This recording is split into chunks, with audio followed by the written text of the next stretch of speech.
We are told that Mars is dead, a rust-coloured wasteland of rock and silence. But what if that wasn't true?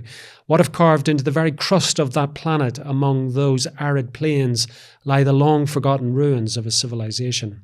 Let's explore an alternate narrative of pyramids and cities buried on the red planet, here on Things Visible and Invisible.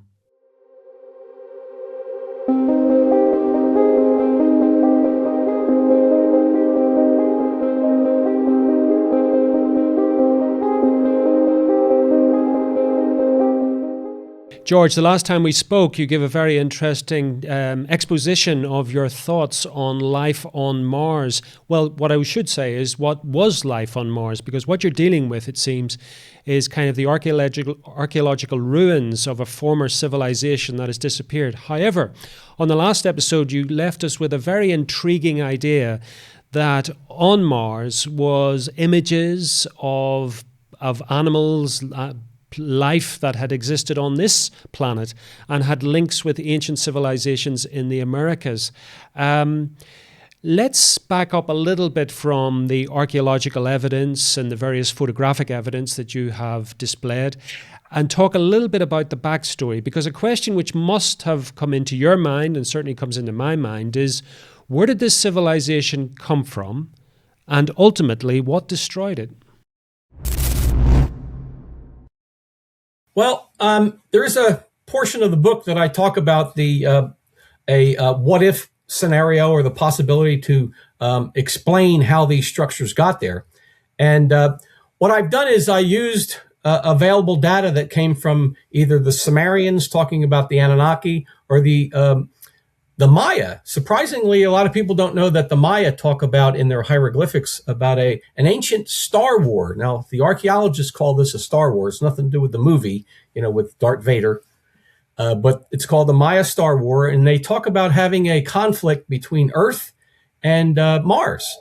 And this was conducted with Tikal, Naranjo, Cozumel, and they all had this writings talked about Naranjo, which their patron god was the god of Mars, the Zip monster. So according to this storyline, about 1 million years ago, there was a conflict, a battle between Earth and Mars. And the culture that existed on Mars attacked Earth, and all this kind of stuff went on. And my scenario is that possibly in a time period, long time ago, some culture from another galaxy approached our solar system. Either they were a runaway civilization, or they were trying to get away from an extraterrestrial culture that was after them. So they were a breakaway culture. They came to our solar system. And when they got to our solar system, Mars was already a dead planet. If it had life at one time, really doesn't matter to what we're seeing on Mars, because everything that's built on Mars was built after Mars was a dead planet. So this is all new stuff. They came to our solar system. They found this beautiful paradise Earth, and they set up base here. And to get their supplies and everything set up, they put a base on the moon, and they put one on Mars. Now, they used Mars as a gatekeeping sentinel, which would protect Earth if this culture that they ran away from found them. So it was kind of like George Bush during the Gulf War, where he said it's better to fight them over there than to fight them over here. So that's a very good military deterrent. So they set up a base on the moon and Mars as these outposts, these gateways to keep this planet safe. As time passed, I believe this culture that was looking for them found them. They attacked Mars, they moved on to the moon, and they had battles on Earth. This is all recorded in ancient cultures. We hear about these crazy wars between the gods. So it may have some connection to this time period. So the culture that was here, that created us, used us as slaves or whatever to work with them, they abandoned Earth. They left the humans here. Again, as time passed, the culture that they left, the humans, we became I believe, a spacefaring culture in the past. We went back to the moon and back to Mars, and we quickly realized somebody else was already here before us. We built colonies on the moon and Mars. There's evidence for that in NASA photographs of the moon and all kinds of things on Mars. And the scenario may have been similar to our Revolutionary War, where we decided we want to break away from England. Same scenario could have happened on Mars, where we had all these bases there and we were getting minerals and Earth was making all the profits. And as you know, money is the evil of all. And people had a conflict. They said, we want to have this planet for ourselves. So I believe that started the Second War. Now, the Maya talk about two time periods. A million years ago, Dr. Brandenburg talks about, I don't know if your listeners or your viewers out there know about Dr. Brandenburg. He has a couple books out. He has science papers published about this. NASA had found evidence of nuclear explosions in the past on Mars with this Xeon 129. Right. Which is a marker for nuclear destruction, explosions. So according to Dr. Brandenburg, Mars had a nuclear event about a million years ago, the same time frame that the Maya talk about. There's also a CIA agent who was part of the remote viewing program in the 1980s. His name was McMonagle. He's very famous. And according to him, in the 1980s, he has a video, you can find it on the internet, where he talks about when they went through the remote viewing, they discovered there was a nuclear war on Mars a million years ago. So you got three sources that talk about this time period, which is pretty interesting. And we're finding all of this evidence of structures that have been either partially destructed or other formations that appear to be in pretty good shape. So there's all kinds of evidence of colonies and structures on different parts of the planet. It's just amazing. And what significance, George, does this have for us here on planet Earth? I mean, this galactic war that you talk about and may or may not have been referenced in ancient writings and etc. Is it something which happened on a galaxy far, far away and has absolutely no relevance to us today? Or is there a legacy to all of what you're suggesting? Well, I think there's evidence that this happened on the Moon and Mars through NASA's evidence.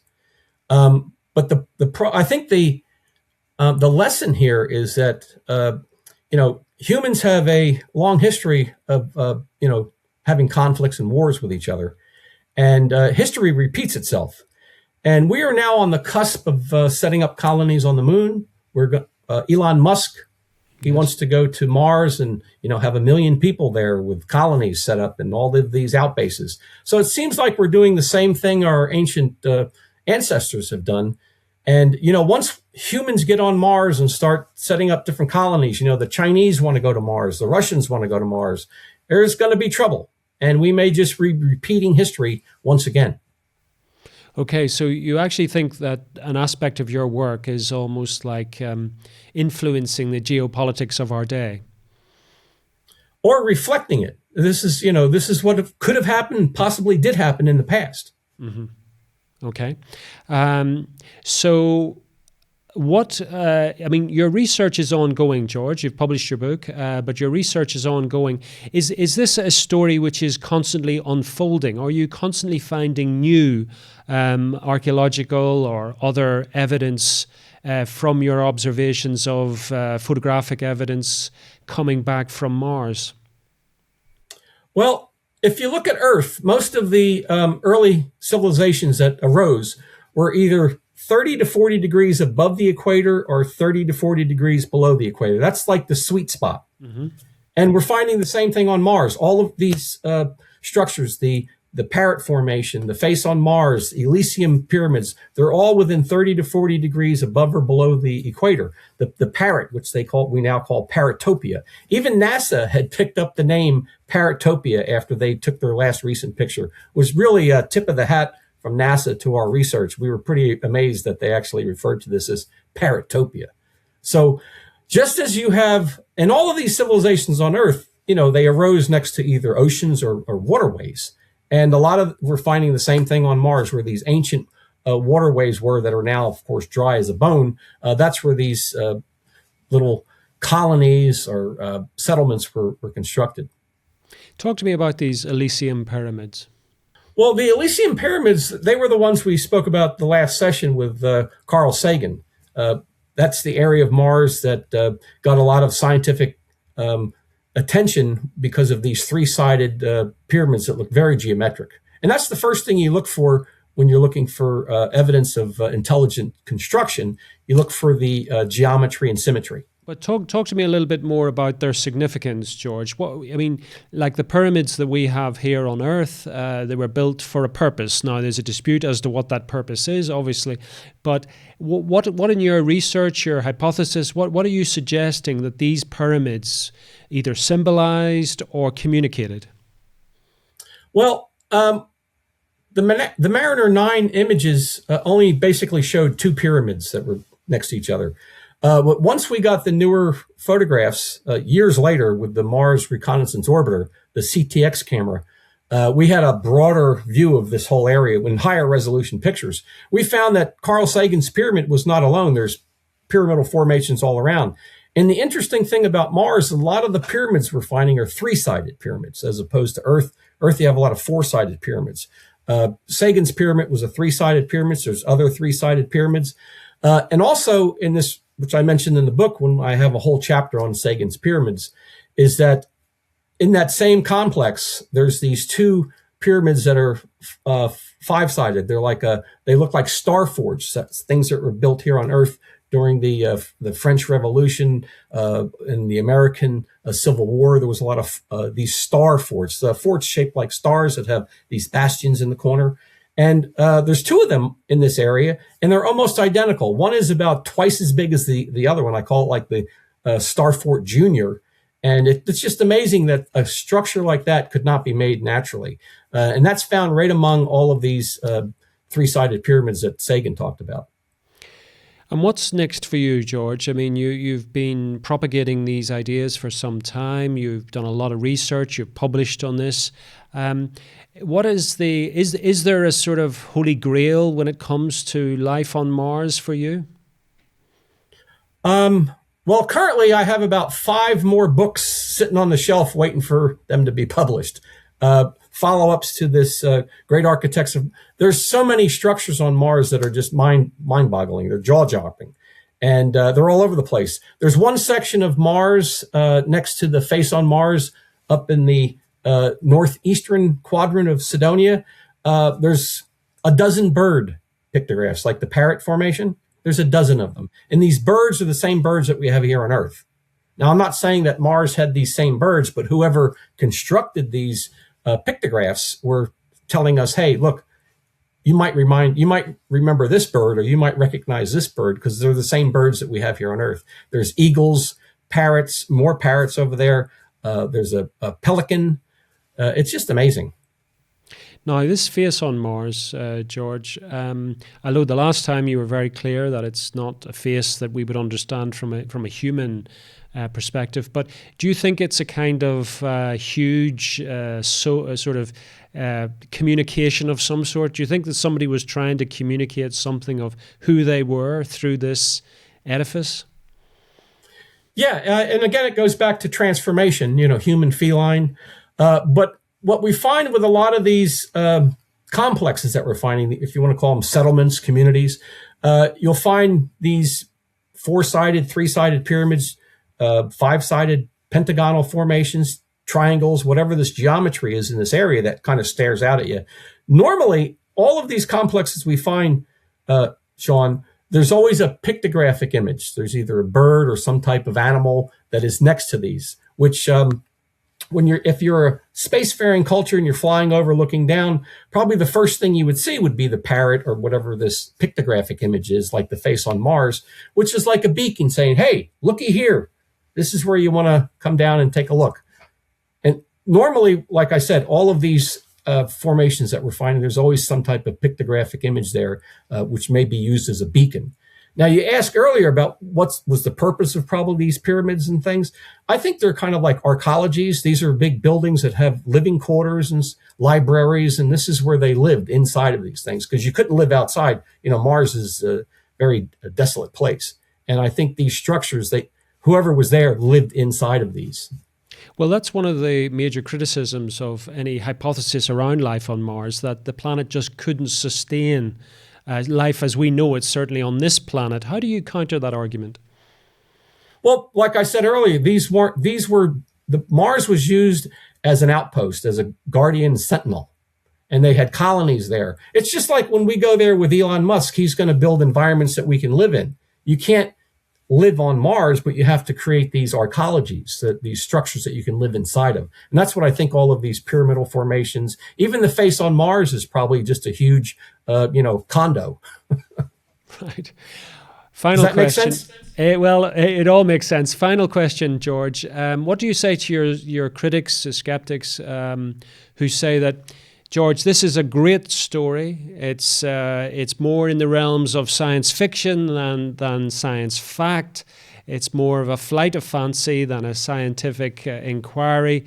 That it's more to do with human imagination than any kind of galactic reality. What is your ultimate salvo to those people? Well, I would recommend they read my 2 science papers. I have 2 papers written on the parrot. Read the science paper and prove us wrong that it's not an artificial structure. Do it scientifically. You're scientists. Mm-hmm. And also my second example would be the keyhole formation, which is an exquisitely geometric shaped formation that mimics the same type of tomb found in Kufan, Japan. In the book, I have a whole chapter. We had a science paper published about that. These are science papers. If you're going to dispute what we're doing, you write your science paper and prove us wrong. That's what I challenge them to. Prove us wrong. Don't just say, oh, no, you can't do that. Okay. That's science. That's science. Absolutely, George. For now, though, I'm afraid science has beaten us. The clock has ticked round and we are done. George, tell people where they can find out more about you and your work at the Cydonia Institute, and also where they can pick up a copy of your book. Yeah, the book's been put out by Barron Company. You can get it on Amazon or just order it through Barron Company. They would love that. And it's available as a Kindle, which I said earlier. You can zoom in on the details. All of the pictures that we have in the Kindle are all high resolution, so it's really a nice vehicle to explore this stuff in. You can just type in George J. Haas on the internet, and I'm all over the place. I've been on Ancient Aliens. I've been on Beyond Belief with William Shatner. I have like 7 science papers published. They're all on our website, the Cydonia Institute. You can download them for free.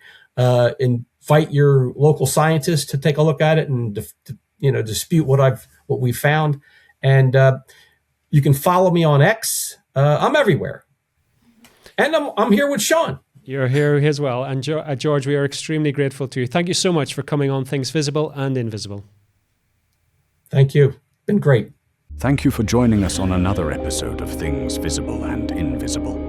We're dedicated to uncovering phenomena that challenge our understanding of reality, from ancient enigmas and paranormal encounters to scientific anomalies and forgotten histories. If you enjoyed this journey into the mysterious and unexplained, please consider subscribing to our channel and hitting the notification bell to stay updated on future explorations. Have a personal experience or story that aligns with our investigations? We'd love to hear from you. Visit our website at tvi.show and reach out through our contact form. While we can't feature every submission, we review them all, and your story might be featured in an upcoming episode. To support our continued investigations, please consider becoming a Patreon supporter or channel member. Your contributions make these explorations possible and give you access to exclusive content, early releases, and monthly behind-the-scenes discussions with our team. Don't forget to check out our merch store. We've got everything from TVI-branded t-shirts and hoodies to stickers and coffee mugs, perfect for showing your support while keeping the mysteries close. Thank you for watching, and we'll see you next time as we continue to explore the things visible and invisible.